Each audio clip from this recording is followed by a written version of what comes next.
Sports కోటాలో ఉద్యోగం కోసం దొంగ సర్టిఫికెట్ పెట్టినటువంటి వ్యక్తికి ఆర్మీ అగ్నివీర్లో ఉద్యోగం ఇవ్వడం జరిగింది. దొంగ సర్టిఫికెట్ పెట్టాడని తేలినా కూడా ఆర్మీ అగ్నివీర్లో ఉద్యోగం ఎలా ఇచ్చారు? దొంగ బుద్ధి కలిగినటువంటి వారికి ఇలా ఆర్మీలో దేశ రక్షణకు సంబంధించినటువంటి దేశ భద్రతకు సంబంధించినటువంటి వాటిలో ఉద్యోగం ఇస్తే దేశ పరిస్థితి ఏంటి, దేశ భద్రత పరిస్థితి ఏంటి? ప్రతి ఒక్కరూ ఆలోచించాలి. దయచేసి నా ఈ వీడియోని సబ్స్క్రైబ్ చేయండి, లైక్ చేయండి, షేర్ చేయండి. ఎంత దౌర్భాగ్యకరంగా ఆంధ్రప్రదేశ్లో స్పోర్ట్స్ కోటాల ఉద్యోగాలు వస్తున్నాయో తెలుసుకోండి ఒక్కసారి. నమస్తే, నేను మీ కిరణ్ కుమార్. దేశం కోసం, ధర్మం కోసం, సనాతన ధర్మ రక్షణ బోర్డు సాధన కోసం ఆంధ్రప్రదేశ్ జూడో అసోసియేషన్ ట్రెజరర్గా, ఒక క్రీడాకారుడుగా ఈ వీడియో చేస్తున్నా.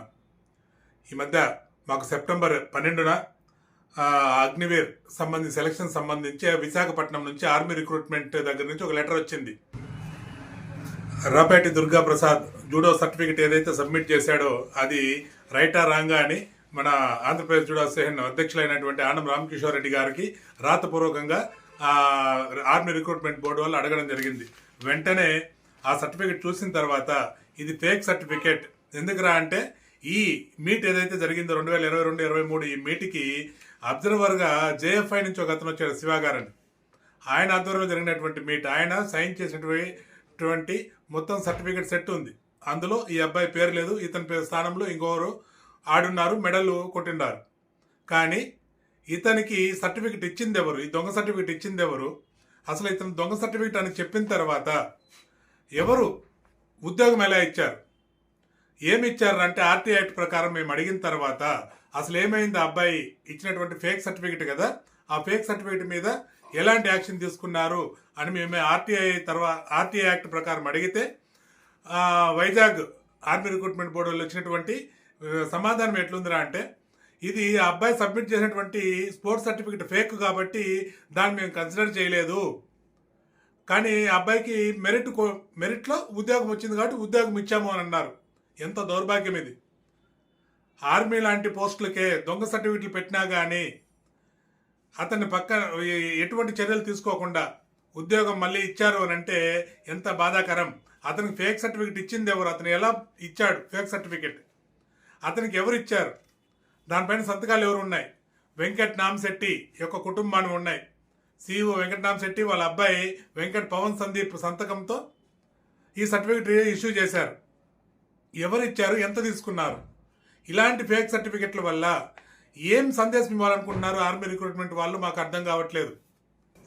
ఇంకా ఎంతమంది ఉన్నారు ఇలాంటి ఫేక్ సర్టిఫికెట్లు? అదే సంవత్సరం సంబంధించి ఒక అమ్మాయిది కూడా ఒక ఫేక్ సర్టిఫికెట్ వచ్చింది. ఇట్లా ఈ వెంకట్ నామశెట్టి కుటుంబం మొత్తం ఎన్ని ఫేక్ సర్టిఫికెట్లు ఇచ్చారో, కొన్ని వందల ఫేక్ సర్టిఫికెట్లు బయటపడ్డాయి. ఎటువంటి యాక్షన్ తీసుకోవడంలా. అయినా ఆర్మీ వాళ్ళు కూడా యాక్షన్ తీసుకోకుండా ఆ ఫేక్ సర్టిఫికెట్ అయిన పక్కన పెట్టామన్నారు. ఈరోజు ఉద్యోగం ఎలాగైనా సాధించాలని దొంగతనంగా దొంగ సర్టిఫికెట్ డబ్బులు లంచం ఇచ్చి సర్టిఫికెట్ తెచ్చుకొని పెడితే ఉద్యోగం ఇచ్చేశారు అతనికి. రేపు ఇదే ఇతను తన స్వార్థం కోసం, స్వలాభం కోసం దేశానికి సంబంధించినటువంటి, రక్షణకు సంబంధించినటువంటి ఎలాంటి దౌర్భాగ్యకరమైన సంఘటన చేయడానికి గ్యారంటీ ఉందా? ఒక చిన్న ఉద్యోగానికే ఎంక్వైరీ చేస్తామే, వీడి మెంటాలిటీ ఏంటి, వీడి పరిస్థితి ఏంటి అని. అలాంటిది ఆర్మీ రిక్రూట్మెంట్ బోర్డుకి సెలక్షన్ అంటే దాన్ని ఎంత ఇదిగా ఉండాలి? ఇదేమన్నా కాంట్రాక్ట్ ఉద్యోగాల? రాష్ట్ర గవర్నమెంట్లో తీసుకున్న కాంట్రాక్ట్ ఉద్యోగాలు ఫేక్ సర్టిఫికేట్ అయినా అలా ఏం కాదని అనుకునేదానికి. దయచేసి ఇలాంటి ఫేక్ సర్టిఫికెట్ల పైన తగు యాక్షన్ తీసుకోవాలని నేను రాష్ట్ర ప్రభుత్వాన్ని, అలాగే కేంద్ర ప్రభుత్వాన్ని కూడా కోరుకుంటున్నా. వారికి కూడా నేను ఈ వీడియోని పంపిస్తాను. దయచేసి ఈ ఫేక్ సర్టిఫికెట్ల పైన ఇంకా ఎంతమంది ఇట్లాంటి ఆర్మీలో, ఈ ఆర్మీ కావచ్చు, ఎయిర్ ఫోర్స్ కావచ్చు, నేవీ కావచ్చు, ఇలా ఎంతమంది కీలకమైన స్థానాల్లో దొంగ సర్టిఫికెట్లతో దూరున్నారు చూడండి. ఇలాంటి వారి వల్లే దేశం నాశనం అవుతుంది. దేశ రక్షణ కోసం ఎంతోమంది ప్రాణాలు సైతం అర్పిస్తుంటే ఇలా దొంగ సర్టిఫికెట్ల మీద ఉద్యోగం ఇచ్చారు అని అంటే, తెలిసి కూడా ఇచ్చారు అని అంటే ఆర్మీ రిక్రూట్మెంట్ ఆఫీసర్ ఆ అబ్బాయి దగ్గర ఏమైనా తీసుకున్నాడా? ఎందుకు ఆ అబ్బాయి మీద కంప్లైంట్ చేయలేదు? ఏంటి గోల్మాల్? దయచేసి తెలియజేయాలని నేను వేడుకుంటున్నా. భారతీయతను కాపాడుకుందాం, గోమాతను రక్షించుకుందాం, సనాతన ధర్మ బోర్డు రక్షణకై పోరాడదాం. దయచేసి నా వీడియోని షేర్ చేయండి, సబ్స్క్రైబ్ చేయండి, దొంగలను పట్టుకోవడానికి సహకరించండి. జై శ్రీరామ్. ఓం నమః శివాయ.